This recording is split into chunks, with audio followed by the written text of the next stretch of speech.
श्रीगणेशाय नमः।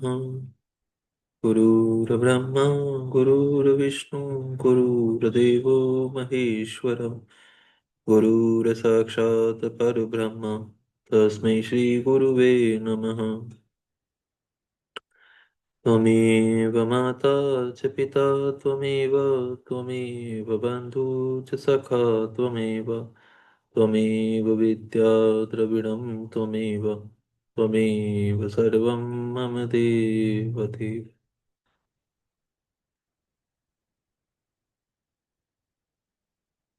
गौरक्षा, वाणिज्य और कृषि ये वैश्य के धर्म बताए गए हैं। शूद्रेतर वर्णों ब्राह्मण, क्षत्रिय और वैश्यों की सेवा शूद्र का धर्म कहा गया है। बाग लगाना, मेरे तीर्थों की यात्रा करना तथा अपनी धर्म पत्नी के साथ ही रहना गृहस्थ के लिए विहित धर्म है। वनवासियों, यतियों और ब्रह्मचारियों के लिए ब्रह्मचर्य का पालन मुख्य धर्म है। स्त्रियों के लिए पति की सेवा ही सनातन धर्म है, दूसरा नहीं। कल्याणी, यदि पति की आज्ञा हो तो नारी मेरा पूजन भी कर सकती है। जो स्त्री पति की सेवा छोड़कर व्रत में तत्पर होती है वह नरक में जाती है। इस विषय में विचार करने की आवश्यकता नहीं है। अब मैं विधवा स्त्रियों के सनातन धर्म का वर्णन करूंगा। व्रत, दान, तप, शौच, भूमि शयन भूमि शयन, केवल रात में ही भोजन, सदा ब्रह्मचर्य का पालन, भस्म अथवा जल से स्नान, शांति, मौन, क्षमा, विधि पूर्वक सब जीवों को अन्न का वितरण, अष्टमी, चतुर्दशी, पूर्णिमा तथा विशेषतः एकादशी को विधिवत उपवास और मेरा पूजन, ये विधवा स्त्रियों के धर्म हैं। हे देवी, इस प्रकार मैंने संक्षेप से अपने आश्रम का सेवन करने वाले ब्राह्मणों, क्षत्रियों, वैश्यों, सन्यासियों, ब्रह्मचारियों तथा वानप्रस्थों और गृहस्थों के धर्म का वर्णन किया। साथ ही शूद्रों और नारियों के लिए भी इस सनातन धर्म का उपदेश दिया।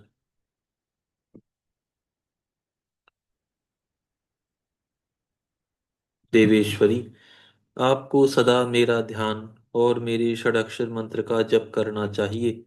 यही संपूर्ण वेदोक्त धर्म है और यही धर्म तथा अर्थ का संग्रह है।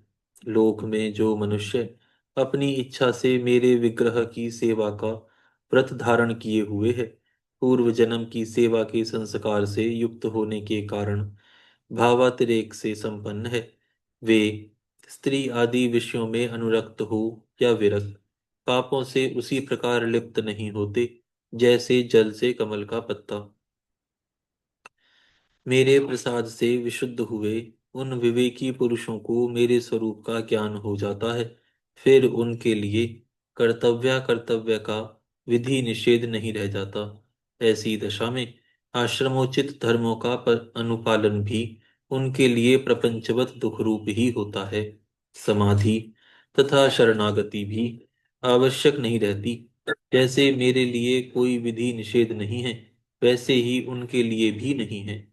परिपूर्ण होने के कारण जैसे मेरे लिए कुछ साध्य नहीं है, निश्चय ही उसी प्रकार उन कृतकृत्य ज्ञान योगियों के लिए भी कोई कर्तव्य नहीं रह जाता है। वे मेरे भक्तों के हित के लिए मानव भाव का आश्रय लेकर भूतल पर स्थित हैं। उन्हें रुद्रलोक से परिभ्रष्ट अर्थात अवतीर्ण रुद्र ही समझना चाहिए, इसमें संशय नहीं है।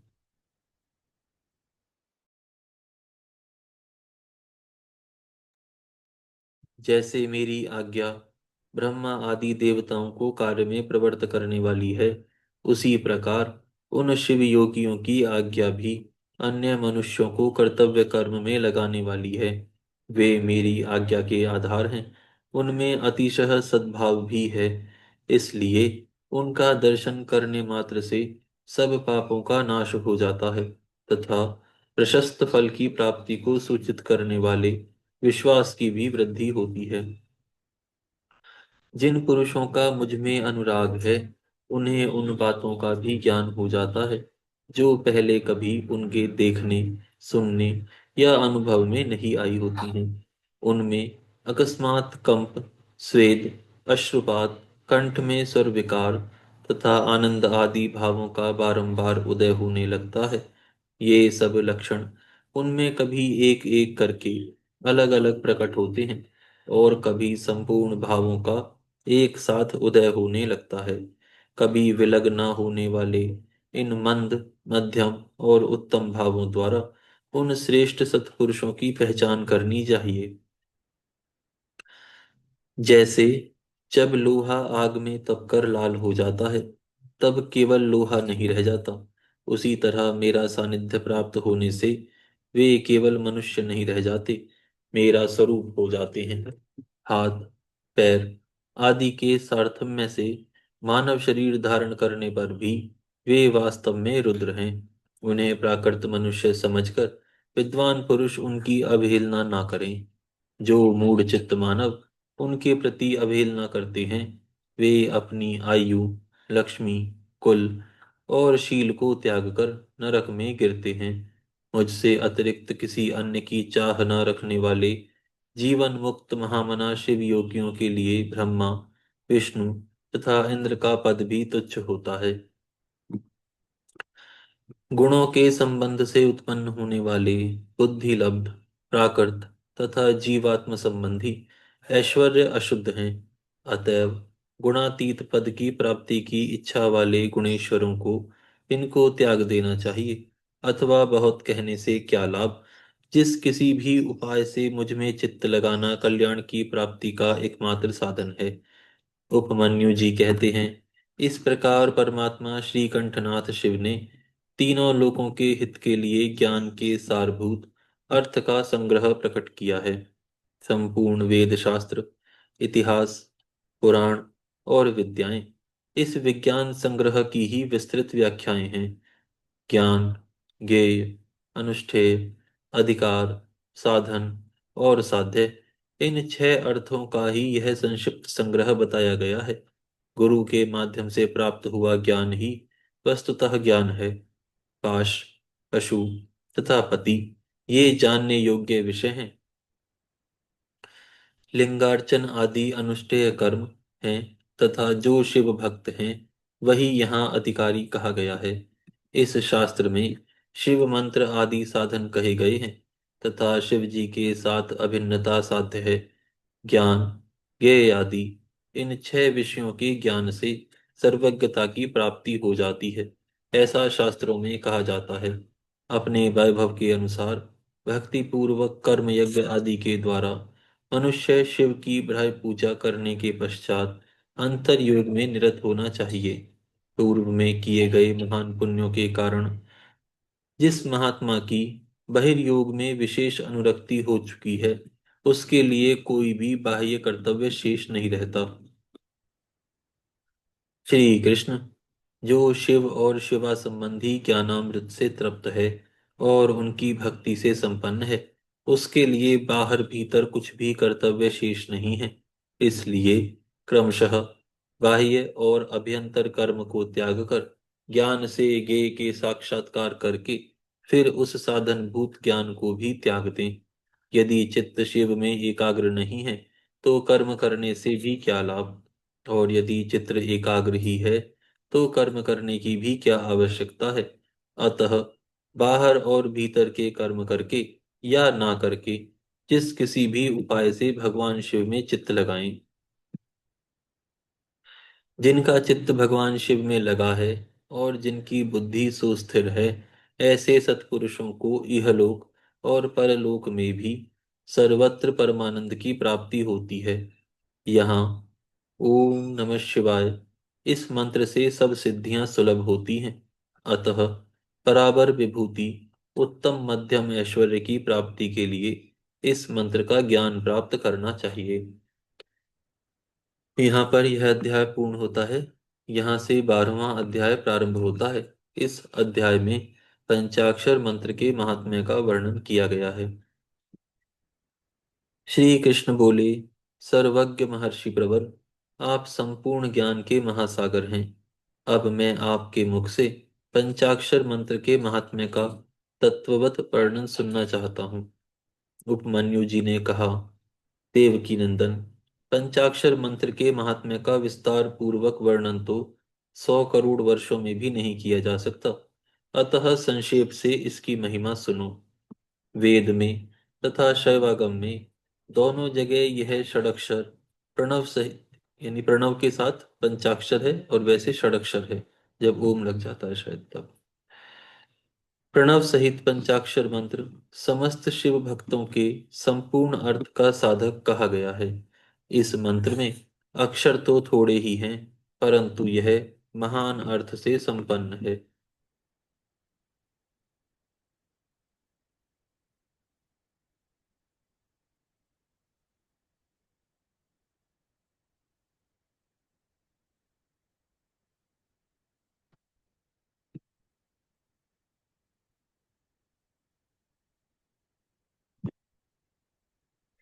यह वेद का सार तत्व है, मोक्ष देने वाला है, शिव जी की आज्ञा से सिद्ध है, संदेह शून्य है तथा शिव स्वरूप वाक्य है।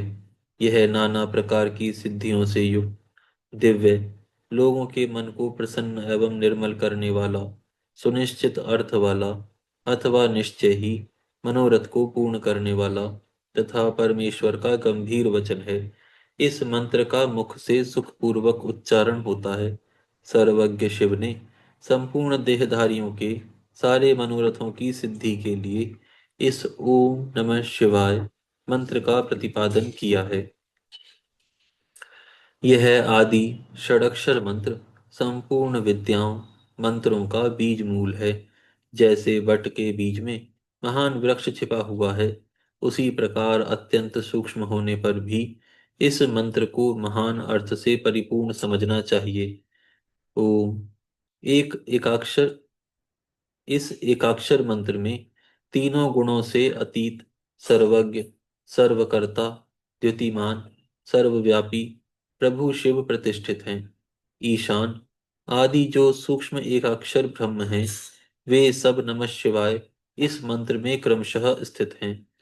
सूक्ष्म षडक्षर मंत्र में पंच ब्रह्म रूपधारी साक्षात भगवान शिव स्वभावतः वाच्य वाचक भाव से विराजमान हैं। अप्रमेय होने के कारण शिव वाच्य हैं और मंत्र उनका वाचक माना गया है।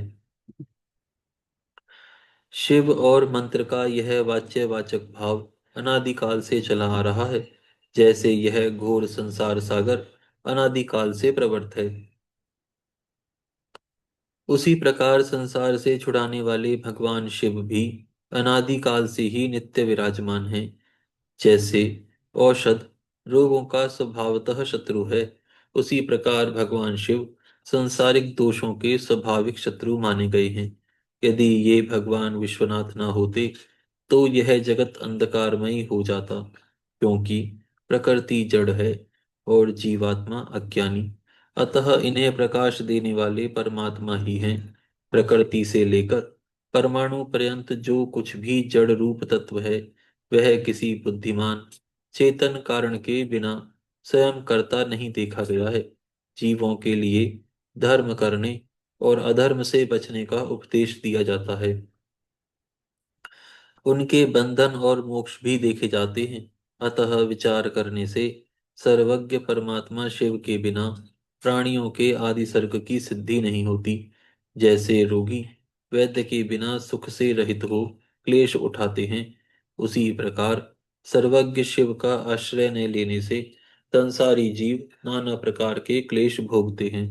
अतः यह सिद्ध हुआ कि जीवों का संसार सागर से उद्धार करने वाले स्वामी अनादि सर्वज्ञ परिपूर्ण सदाशिव विद्यमान हैं। वे प्रभु आदि मध्य और अंत से रहित हैं, स्वभाव से ही निर्मल हैं तथा सर्वज्ञ एवं परिपूर्ण हैं। उन्हें शिव नाम से जानना चाहिए। शिवागम में उनके स्वरूप का विषाद रूप से वर्णन है। यह पंचाक्षर मंत्र उनका अभिधान यानी वाचक है, और वे शिव अभिधेय यानी वाच्य हैं।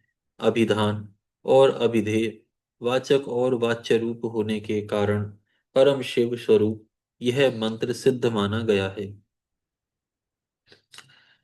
ओम नमः शिवाय। यह जो षडक्षर शिव वाक्य है, इतना ही शिव ज्ञान है और इतना ही परम पद है। यह शिव जी का विधि वाक्य है, अर्थवाद नहीं है।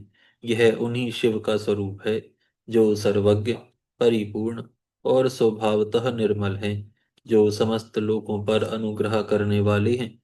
वे भगवान शिव झूठी बात कैसे कह सकते हैं?